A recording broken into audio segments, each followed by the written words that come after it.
এ খাদিজা, সারাদিন দিনের দাওয়াত দিছি, পেটে কিছুই নাই, ঘরে কোনো খাবার আছে কিনা? আম্মাজান খাদিজা বলে, ওগো প্রিয় স্বামী, আমাদের ওই যে ছোট একটা বকরি আছে, শুধু ওই বকরি থেকে সন্ধ্যাবেলা এক পেয়ালা দুধ দহন করে আপনার জন্য রেখেছি। আর পাশের বাড়ির মানুষ হাদিয়া হিসাবে আমাদেরকে 4টা খেজুর দিয়ে গেছে। আমি 2টো খেজুর খেয়ে 2টো খেজুর আর এক পেয়ালা দুধ প্রিয় স্বামীর জন্য রেখে দিয়েছি। আপনাদের কাছে আমার প্রশ্ন, সারাদিন না খাওয়া মানুষের কি এক পেয়ালা দুধে কি পেট ভরে, তৃপ্তি মিঠে? আম্মা জান আয়েশা রাদিয়াল্লাহু তাআলা আনহা আল্লাহর নবীর সামনে দুধের পেয়ালা হাজির করলেন। নবীজি অর্ধেক টুকুন দুধ খেয়ে অর্ধেক টুকুন দুধ আম্মা জানকে দিয়ে দিলেন। নবীজি একটা খেজুর খাইলেন, আর একটা খেজুর আম্মা জানকে দিয়ে দিলেন। আম্মা জান বলে, ওগো প্রিয় স্বামী, 2টো খেজুরি আপনি খেয়ে ফেলেন। আল্লাহর নবী বলেন, না না না, আমি আমার হাত দিয়া তোমাকে একটা খেজুর খাওয়ায় দিব। আল্লাহু আকবার। এই কথা বলতে বলতে হঠাৎ করে নবীজির চোখ চলে যায় আম্মা জানের কাপড়ের দিকে। আম্মা জান যে কাপড় পরেছেন, ওই কাপড়ের মধ্যে এত তালি, এত তালি, এত তালি, এখন আর মনে হয় কাপড় ছিঁড়ে গেলে তালি দেওয়ার মতো জায়গা থাকবে না। সরকার দো আলম আম্মা জানের মুখের দিকে তাকায় বলে, খাদিজা, এ খাদিজা, 40 মণ স্বর্ণ নিয়ে আমাকে বিবাহ করলা, কতটা মাস হয়ে গেল, ঠিক মতো কোনোদিন ঘরের বাজারও করি না, বাজার সদাইও আনতে পারি না, না খায়া থাকো। আজকে দেখলাম তোমার কাপড়ের মধ্যে এতগুলো শিলি। ও খাদিজা, একবারও বাজারের জন্য বললা না, কোনদিন বললা না বাজারে যাচ্ছেন, বাহিরে যাচ্ছেন, কিছু খাবার নিয়ে এসেন, এই কথাও বললো না। আমার কাপড় ছিঁড়া গেছে, একটা কাপড় পর্যন্ত নিয়ে এসেন। খাদিজা রে, 40 মণ স্বর্ণ নিয়ে আমাকে বিবাহ করলা, এই সম্পদগুলো আমি কোন জায়গায় ব্যয় করলাম একবারও কোনোদিন ডাক দিয়া জিজ্ঞেস করলা না। তোমার সম্পদগুলো আমি কোন কাজে ব্যয় করেছি? আম্মা জান খাদিজা বলে, গো আল্লাহর নবী, আমি জানি আমার কলিজার টুকরা স্বামী ওই সম্পদগুলো আল্লাহর রাস্তায় দান করে দিয়েছেন, এই জন্য আমার জিজ্ঞেস করার কোনো প্রয়োজন নাই। আল্লাহু আকবার। আম্মা জান বলে, ঠিক আছে বুঝলাম। আল্লাহর নবী বলে, বুঝলাম, কিন্তু তোমার গায়ের মধ্যে ছিঁড়া কাপড় তালি দেওয়ার মতো জায়গা নাই, এই কথাও তো কোনোদিন বললা না, একটা শাড়ি কিনে আনেন। আম্মা জান বলে, আমি জানি আমার প্রাণের স্বামীর পকেটে পয়সা নাই, এই সময় যদি আমি শাড়ি কিনতে বলি আমার স্বামী কষ্ট পাবে, আমি আমার কলিজার টুকরা প্রাণের স্বামীকে কষ্ট দিতে পারবো না। আল্লাহু আকবার। কষ্ট দিতে পারবো না, এই কথাগুলো আসমান থেকে আমার আল্লাহ শুনতেছে। আর জোরে বলেন সুবহানাল্লাহ। কে শুনতেছে? আরশে আজিম থেকে আল্লাহ তাআলা শুনতেছেন হযরতে খাদিজার কথাগুলো। আম্মা জান খাদিজা বলে, গো আল্লাহর নবী,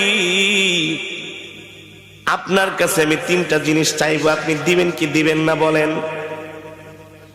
ও খাদিজা, তুমি দ্বীনের জন্য এত কষ্ট করেছো, ইসলামের জন্য তোমার এত ত্যাগ, এত কোরবানি, কি চাইবা তুমি? আমার কাছে কি চাইবা? দুনিয়ার কোনো পার্থিব সম্পদ তো আমি তোমাকে দিতে পারবো না, আমার কাছে তো কিছু নাই।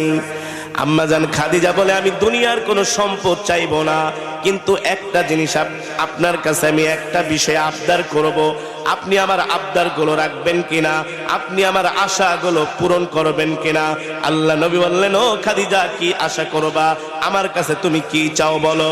আম্মা জান খাদিজা বলে, গো আল্লাহর নবী, আপনার কাছে 1 নম্বরে আমার চাওয়া হলো, আমি যেই দিন ইন্তেকাল করব সেই দিন আপনি আপনার এই গায়ের জুব্বা মুবারক কষ্টটা দিয়া আমার শরীরের কাফনের কাপড় বানাইবেন। বাজার থেকে কাফনের কাপড় কিনবেন না। আমি চাই আমার কলিজার টুকরা প্রাণের স্বামী যেই জুব্বা মোবারক পরে আছে, এই জুব্বা দিয়া পেঁচায়া আপনি আমাকে দাফন করে দিবেন। আল্লাহু আকবার। 2 নম্বরে কি চাও? 2 নম্বরে চাই আপনি আমার লাশটা ধরে আপনার নিজের হাতে কবরের মধ্যে দাফন করবেন, আর কবরের চতুর্পাশ দিয়ে একটু হাঁটবেন। আল্লাহর নবী বলল ঠিক আছে। আর কি চাও? আম্মা জান খাদিজা বললেন আমি চাই আমাকে যখন আপনি দাফন করবেন সাথে সাথে বাড়িতে আসবেন না, একটু সময় কবরের পাশে দাঁড়ায় থাকবেন। আল্লাহু আকবার।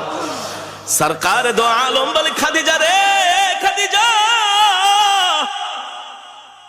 1 নম্বরে আমার জুব্বা মোবারক দিয়া যদি তোমাকে কাফনের কাপড় বানায়া, ওই জুব্বার কাপড়টা কাফনের কাপড় বানায় আমি যদি তোমাকে দাফন করিয়েতে তোমার কি উপকার হবে, কি ফায়দা? আম্মা জান বলে জাহান্নামের আগুনের এত বড় সাহস নাই।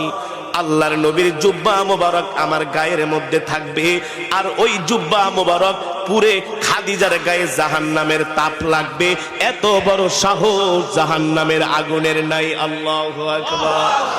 2 নম্বরে খাদিজা তুমি আমাকে কবরের মধ্যে নিজের হাতে রাখতে বললা আর একটু হাঁটতে বললা, কারণ কি?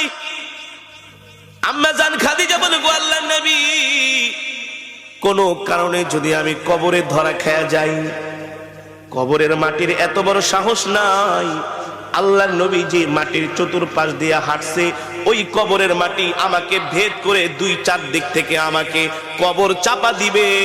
যেই জায়গায় আল্লাহর নবীর পা মোবারক পড়েছে, ওই মোবারক পা মোবারকের জায়গা ভেদ করে মাটি এক পাশ থেকে আরেক পাশে যাবে, আরেক পাশ থেকে আরেক পাশে যাবে। এত বড় সাহস কবরের মাটির কোনোদিন হতে পারে না। আল্লাহু আকবার। 3 নম্বরে তুমি আমাকে বললা আমি কিছুক্ষণ কবরের পাশে দাঁড়ায় থাকবো। আপনি কিছুক্ষণ কবরের পাশে দাঁড়ায় থাকবেন, এর কারণ হলো মুনকার নাকির ফেরেশতারা যখন সওয়াল করার জন্য আসবে, আপনি আমার সওয়ালের জবাবগুলো দিয়ে দিবেন। আল্লাহু আকবার। যারা বলেন আল্লাহু আকবার। আল্লাহর নবী সরকার দো আলম বলেন খাদিজা, আমি তোমার শর্তগুলো মেনে নিলাম, আমি তোমার শর্তগুলো মেনে নিলাম। আসমান থেকে আল্লাহ জিব্রাইলকে পাঠিয়ে দিয়েছে, জিব্রাইল যাও যাও যাও, আমার বন্ধু শুধু আমার খাদিজার এই শর্তের সাথে আমার বন্ধু একাত্মতা ঘোষণা করে নাই, আমি আল্লাহ আমার বন্ধুর সাথে একাত্মতা ঘোষণা করেছি। আল্লাহু আকবার। কারণ আমার খাদিজা দ্বীনের জন্য, আমার দ্বীনের জন্য এতটা কোরবানি করেছে, স্বয়ং আমি আরশের মালিক খাদিজার উপরে সন্তুষ্ট হয়ে গেছি। ঠিক আম্মা জান খাদিজা রাদিয়াল্লাহু তাআলা আনহা যখন ইন্তেকাল করলেন, আম্মা জানের কথা অনুযায়ী আল্লাহ তাআলা আমার নবী সব ব্যবস্থাগুলো করলেন। কিন্তু যখন আম্মা জানের লাশটা যখন কবরের মধ্যে শোয়ানো হলো, বারবার নবীজি